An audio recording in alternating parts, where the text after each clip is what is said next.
आंवला नवमी पर कैसे की जाती है पूजा। यहाँ पढ़े आंवला नवमी व्रत की कथा।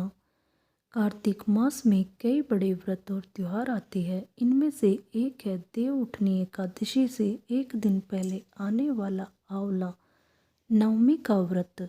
यह व्रत बहुत खास है और माँ लक्ष्मी और विष्णु जी की आराधना के लिए अति उत्तम कहा जाता है। ऐसा कहा जाता है कि इस दिन आंवले के पेड़ में भगवान विष्णु के दर्शन होते हैं, इसलिए इस दिन आंवले के पेड़ की खास पूजा की जाती है। इस दिन व्रत करने से भी उत्तम फल की प्राप्ति होती है। अगर आप आंवला नवमी का व्रत कर रहे हैं। आंवला नवमी पूजा विधि। इस दिन प्रातःकाल स्नान आदि से निर्वृत्त होकर घी का दीपक जलाकर आंवले के वृक्ष के नीचे व्रत का संकल्प लेना चाहिए। भगवान गणपति के आराधना के बाद अपने इष्ट देव की आराधना करना चाहिए। उसके बाद श्री हरि विष्णु माता लक्ष्मी का ध्यान करना चाहिए।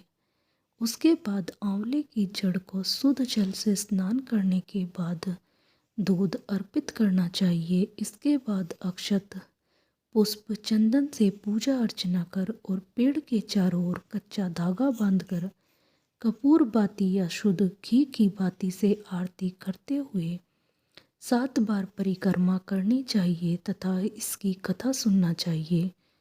भगवान विष्णु का ध्यान एवं पूजन करना चाहिए। श्री हरि विष्णु तथा माता लक्ष्मी की भी विशेष पूजन अर्चना करना चाहिए। ओम नमो भगवते वासुदेवाय नमः इस मंत्र का यथाशक्ति जप करना चाहिए। पूजा अर्चना के बाद बड़े ही श्रद्धा भाव के साथ खीर पूड़ी सब्जी और मिष्ठान आदि का भोग लगाया जाता है। अक्षय नवमी के दिन पितरों की आत्मा की शांति के लिए अन्य वस्त्र तथा कंबल आदि दान करना चाहिए। ऐसी मान्यता है कि इस दिन किए गए पुष्प फल का अनंत फल प्राप्त होता है। आंवले के वृक्ष के नीचे पितरों का तर्पण भी किया जाना श्रेष्ठ एवं सफलदायक होता है। इस दिन आंवले के वृक्ष की पूजा कर 108 बार परिक्रमा करने से समस्त मनोकामनाएं पूरी होती है। कई धर्म प्रेमी तो आंवला पूजन के बाद वृक्ष की छांव में ब्राह्मण भोज भी कराते हैं तथा स्वयं भी प्रसाद ग्रहण करते हैं। आंवला नवमी व्रत कथा। आंवला नवमी पर आंवले के वृक्ष की पूजा और इसके वृक्ष के पूजन और इसके नीचे भोजन किया जाता है। इस व्रत का संबंध माँ लक्ष्मी से है। कथा इस प्रकार है कि एक बार माता लक्ष्मी पृथ्वी पर भ्रमण करने आई। रास्ते में भगवान विष्णु एवं शिव की पूजा एक साथ करने की उनकी इच्छा हुई।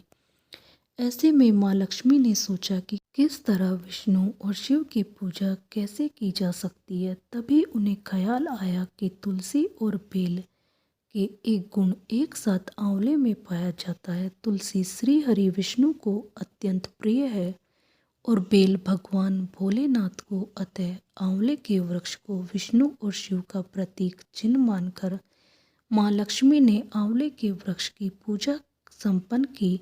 जिस दिन पूजा की उस दिन नवमी तिथि थी और उसी दिन से इसे आंवला नवमी कहा गया। माँ लक्ष्मी की पूजा से प्रसन्न होकर श्री विष्णु और शिव प्रकट हुए। लक्ष्मी माता ने आंवले के वृक्ष के नीचे भोजन बनाकर विष्णु और भगवान शिव को भोजन कराया। इसके बाद स्वयं ने भोजन किया। तभी से आंवला वृक्ष पूजन की यह परंपरा चली आ रही है। अक्षय नवमी के दिन अगर आंवले की पूजा करना और इसके नीचे बैठकर भोजन बनाना और खाना संभव नहीं हो तो इस दिन आंवला खाना भी लाभकारी है।